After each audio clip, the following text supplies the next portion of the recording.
أسمو وأجتاز السماء جلالا آر کے مشاعرہ میڈیا قوم کو یہ بات بھی بتانی چاہیے، توجہ، قوم کو یہ بات بھی بتانی چاہیے، جگہ جگہ جا کے سمجھانی چاہیے، قوم کو یہ بات بھی بتانی چاہیے، جگہ جگہ جا کے سمجھانی چاہیے۔ کتنی ضروری ہے قرآن تعلیم، قوم کے بھی سمجھ میں یہ آنی چاہیے۔ کتنی ضروری ہے قرآن تعلیم، قوم کے بھی سمجھ میں یہ آنی چاہیے۔ دیکھ لے میں بھلے ہوں وہ کوئی چیئرمین، دیکھ لے میں بھلے ہوں وہ کوئی ڈاکٹر، دیکھ لے میں بھلے ہوں وہ کوئی ماسٹر، سورہ اخلاص بھی تو آنی چاہیے۔ خدا سے جنگ مت کرنا، مدارس بند مت کرنا، خدا سے جنگ مت کرنا، مدارس بند مت کرنا۔ الحمد لله رب العالمين، والصلاة والسلام على سيد الأنبياء والمرسلين محمد وآله وأصحابه أجمعين إلى يوم الدين. أما بعد، فأعوذ بالله من الشيطان الرجيم. بسم الله الرحمن الرحيم. محمد رسول الله والذين معه أشداء على الكفار رحماء بينهم تراهم ركعا سجدا يبتغون فضلا من الله ورضوانا. صدق الله العظيم.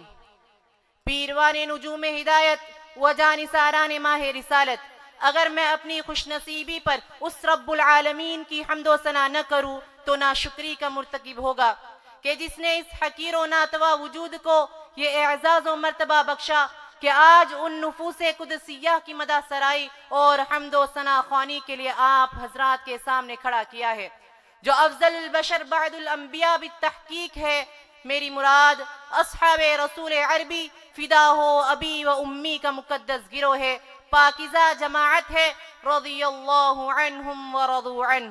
عزیزان ملت، تذکرہ گلشن رسالت کی عطربیز کلیوں کا ہے، داستان باغ نبوت کے مشکبار پھولوں کی ہے، واقعہ عہد رسالت کے پاکیزہ ماحول کا ہے، قصہ شمع رسالت کے پروانوں کا ہے۔ معزز سامعین، درسگاہ رسالت اور تربیت گاہ نبوت کے سند یافتہ افراد کے فضائل و مناقب، شمائل و خصائل، جاہ و منصب، مقام و مرتبہ، عظمت و جلالت، شان و شوقت، قدر و منزلت، عزت و رفعت کو دیکھنا ہو تو آپ قرآن و حدیث پر غور کیجئے۔ آیت ربانی اور احادیث رسول میں ان پاکیزہ نفوس قدسیہ گروہ، باوقار جماعت، محترم طبقہ کی ظاہری و باطنی خوبیاں آپ پر روز روشن کی طرح عیاں ہو جائیں گی، ان کے فضائل و مناقب آپ پر اظہر من الشمس ہو جائیں گے۔ اس لیے آئیے اور دیکھیے کہ اللہ رب العزت نے اپنے حبیب و محبوب صلی اللہ علیہ وسلم کے صحابہ کی صفات کو کتنا کھول کھول کر بیان کیا۔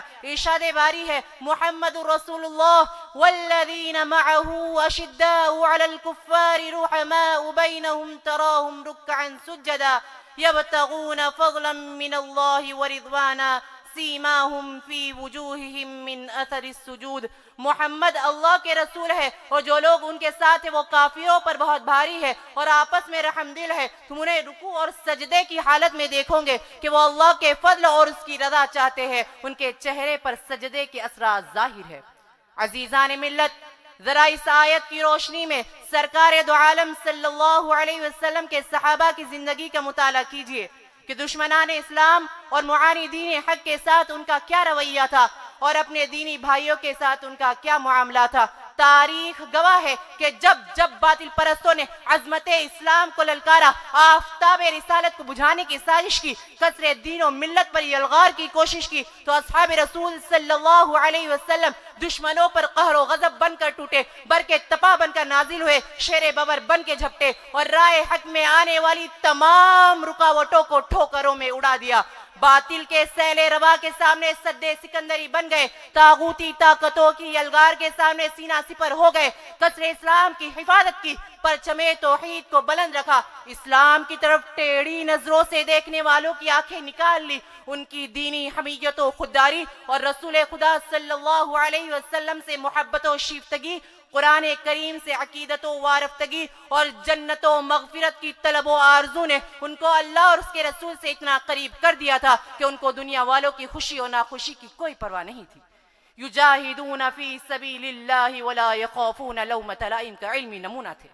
وہ صرف اللہ کی طرف دیکھتے تھے اور اس کی یاد میں زندگی بسر کرتے تھے. اسی کی دین کی نشر و اشاعت ان کا مقصد زندگی تھا. نعرہ توحید ان کا شیوا تھا. وہ دنیا کے گوشے گوشے سے کفر و شرک کی نجاست ختم کر کے ایمان و توحید کا نور پھیلانا چاہتے تھے. لہذا انہوں نے کفار و مشرکین، یہود و نصارہ کے باطل عقائد، فاسد افکار و عزائم اور اسلام کی بیخ کنی کے لیے ان کی سازشوں کا بھرپور جواب دیا.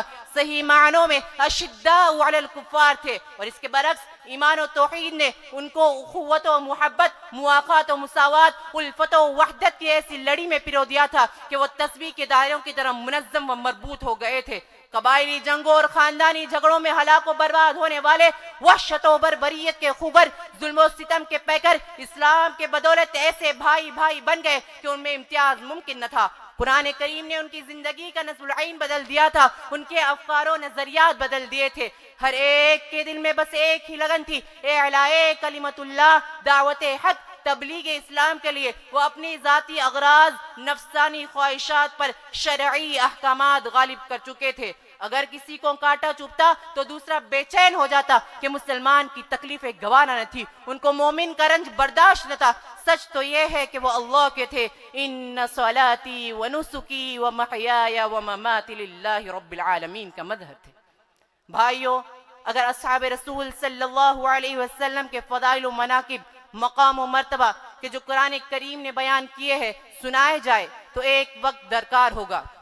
اور جانتے ہیں کہ اللہ تعالیٰ نے اپنے حبیب صلی اللہ علیہ وسلم کے صحابہ کی صفات کو کھول کھول کر کیوں بیان کیا؟ اس لیے کہ انہی کو معیار حق بننا تھا، نمونہ عمل بننا تھا، نجوم ہدایت بننا تھا، مشعل راہ بننا تھا. اسلام کو دنیا کے گوشے گوشے میں پھیلانے کے لیے ہر جگہ ان ستاروں کو منتشر کر دیا گیا. جس طرح آسمان میں ایک چاند ہے مگر بے شمار ستارے مشرق و مغرب سے زوباریاں کر رہے ہیں، ضیا پاشیاں کر رہے ہیں، رہنمائی کر رہے ہیں. اسی طرح اصحاب رسول صلی اللہ علیہ وسلم اندلس میں بھی چمکے، افریقہ میں بھی دمکے، شام میں نمودار ہوئے، چین میں دوبار ہوئے، سندھ میں بھی ضیا پاشی کی، ہند میں بھی نور پھیلایا. کہاں نہیں گئے؟ ذرا ان کی صفات پر غور کیجئے. التائبون العابدون الحامدون السائحون الراکعون الساجدون الآمرون بالمعروف والناہون عن المنکر والحافظون لحدود اللہ. توبہ کرنے والے ہیں، بندگی کرنے والے ہیں، حمد و شکر کرنے والے ہیں، جہاد کرنے والے ہیں، رکوع کرنے والے ہیں، سجدہ کرنے والے ہیں، امر بالمعروف اور نہی عن المنکر کرنے والے ہیں، اور اللہ کے حدود کی حفاظت کرنے والے ہیں. انہی باتوں پر میں اپنی تقریر کو ختم کرتا ہوں. وآخر دعوانا ان الحمد للہ رب العالمین.